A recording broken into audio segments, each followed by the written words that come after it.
practice na net po.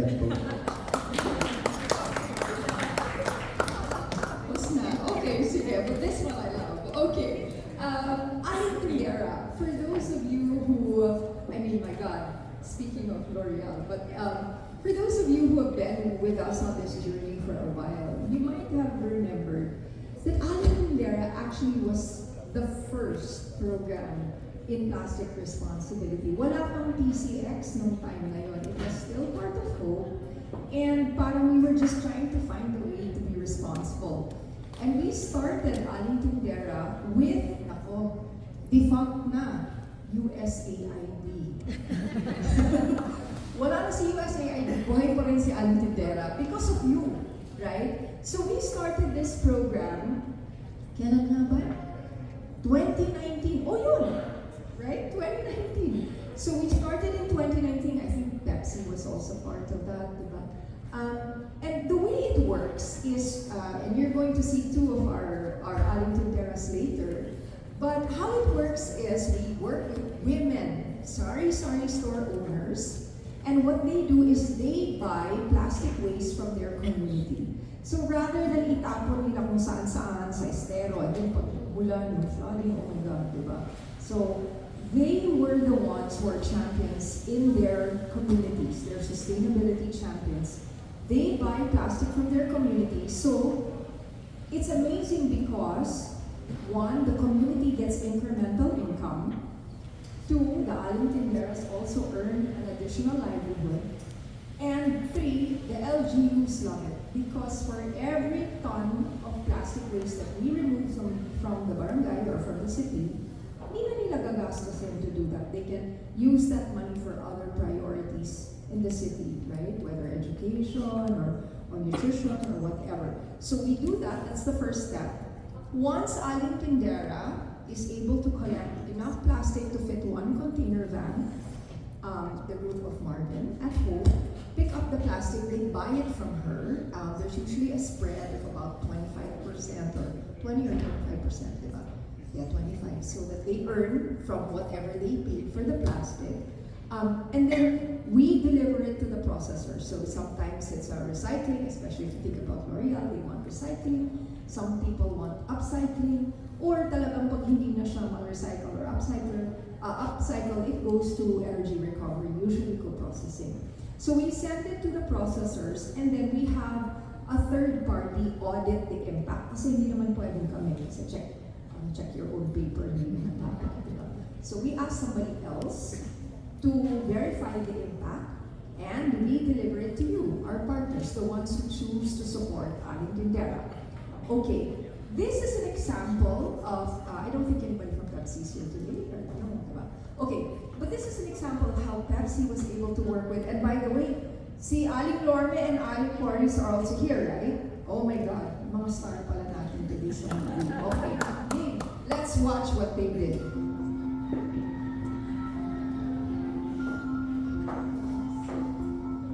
Mahalaga po yung basura, sir. Lalo na sisegregate po natin. At saka kaya mas nasabi nila, sa basura, nandoon yung pera sa basura. Totoo yun.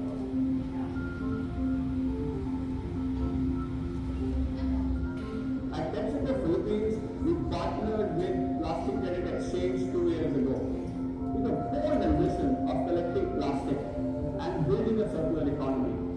We managed to empower women micro entrepreneurs across the Philippines to encourage the communities to collect waste and then create an income out of it. So this cleans the environment and also adds back to the communities. And the second is all the plastic waste which is collected across, we safely either recycle it or treat it to end-of-life plastic usage by our co-processing partners with Plastic Credit Exchange. So super happy with the results that we are seeing from the Aling Tindera program.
million in global recycling partnerships initiative to elevate waste collection and recycling rates.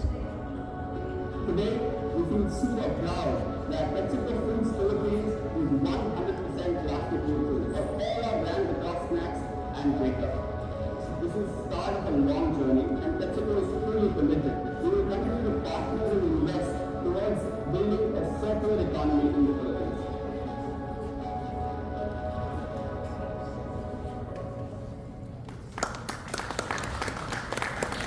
So that's what Aling Tindera is all about. And I think what we're going to do right now is call on Aling Lorme and Aling Cory. Come on stage. These were the people that you saw, and these were all of the Aling Tindera. We have something special to do with them, right?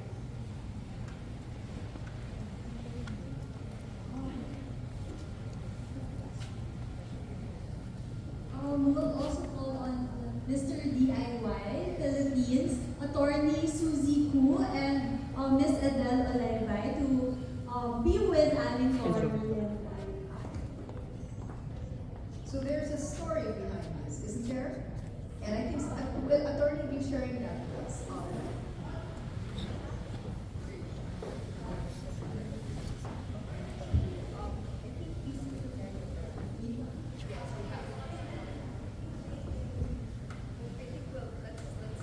let's have a look.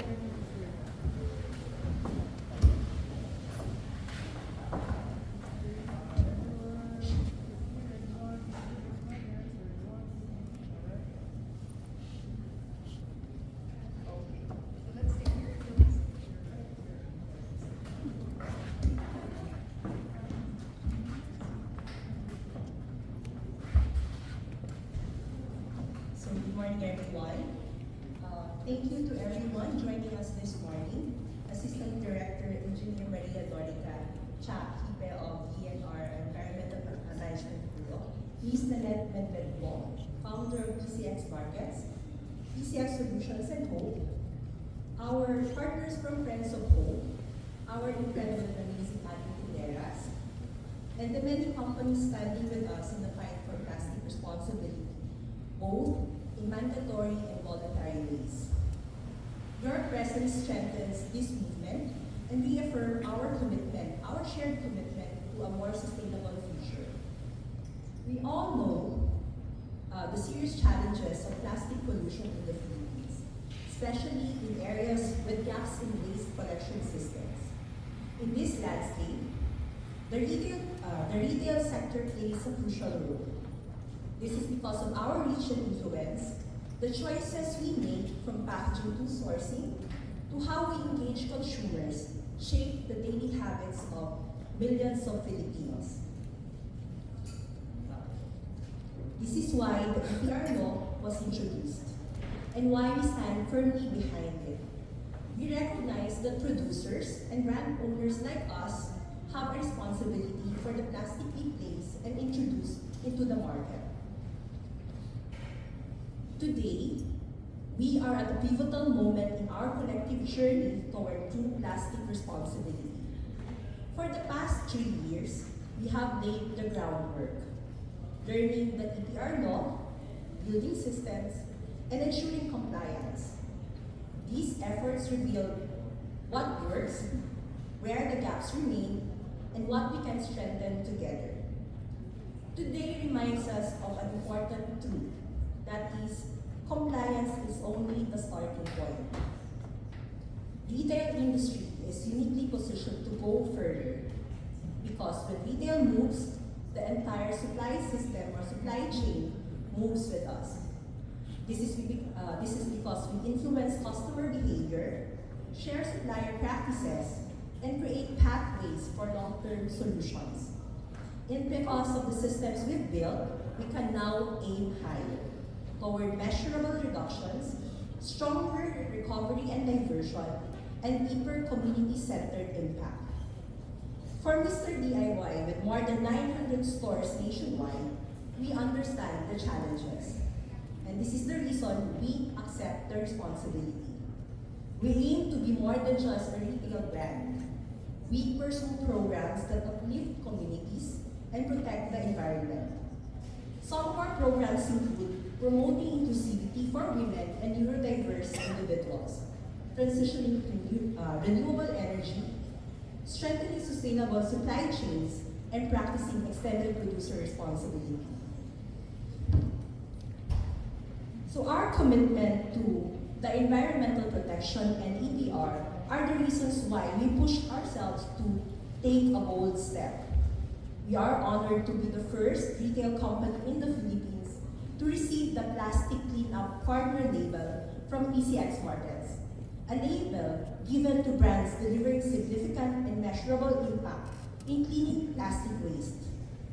This milestone reflects our belief that responsibility goes beyond compliance. We must innovate, collaborate, and take action that results in real and measurable change. For the next 3 years, Mr. DIY commits to funding the recovery of the full equivalent of our EPR covered plastic packaging footprint every year, exceeding the mandated targets.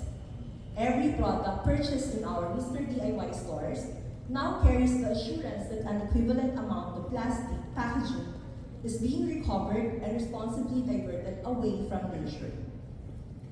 Plastic footprint management can be approached in many ways. Through PCX, we choose to support one of the most impactful models, one that champions both the environment and women, the Aling Tindera Network.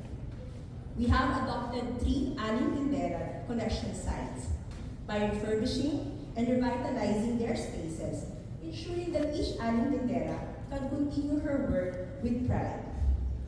We also had the privilege of meeting Aling Lortier and Aling Lorme and Ate Julie, women who have been with hope from the beginning. Their stories and passion remind us that environmental progress is strongest when women are leading it. To our Aling Tinderas here today, we see you, we hear you, we honor you, and we thank you. Salamat sa inyong dedikasyon sa pagkolekta at paglinis ng plastic. No? Ang ginagawa niyo ay hindi lang basta trabaho. Ito'y para sa pag-angat ng inyong pamilya at tulong sa paglinis ng inyong komunidad at barangay at pagpapakita na ang kababaihan ay dadala ng pagbabago. The Aling Tindera model is more than a plastic buyback system. It is a community-driven livelihood model that engages households, empowers women, and builds circular practices at the grassroots level.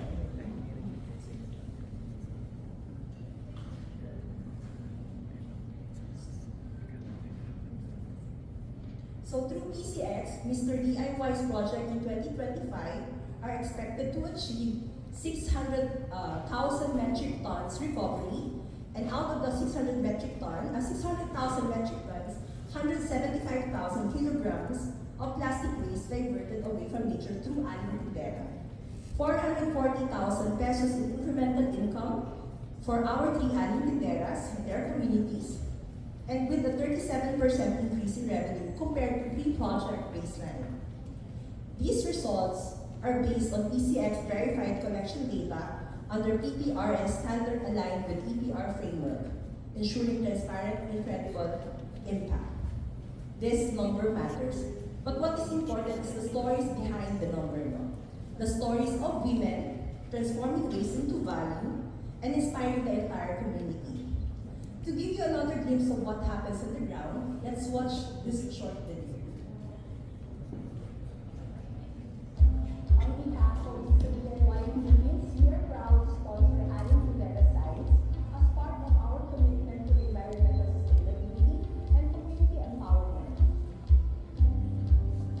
These refurbishing sites will help strengthen waste collection, recycling, and local livelihoods, all aligned with our ongoing initiatives to build cleaner, greener, and resilient communities.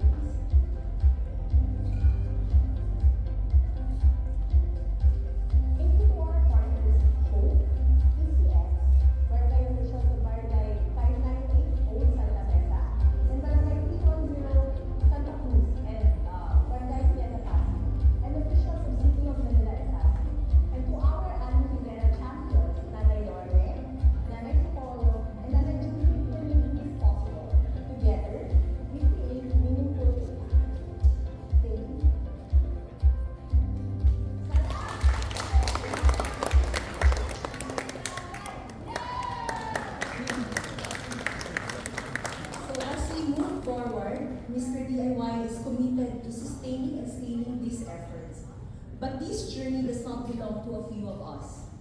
We encourage more producers and brand owners to go beyond compliance, aim for 100% downstream recovery, explore upstream innovations, and adopt circular approaches that ensure accountability across the entire value chain. Today, there are 16 companies part of the 100% club, and many other companies outside PCX are also making progress. We hope many more companies, brand owners, and producers will join in because meaningful change happens faster when we move together. We extend our deepest gratitude to those making this work possible. DENR for providing us the EPR framework. PCX for being an active and driven PRO. Hope and our inspiring Aling Tinderas. LGU officials of Manila and Pasig, and Barangay officials of Barangay 310 and 598 of Manila and Barangay Pineta of Pasig City. Together, let us build plastic responsibility as a movement that lasts and grounded in measurable action, shared accountability, and the collective effort of every community member. Maraming salamat po. Magandang umaga.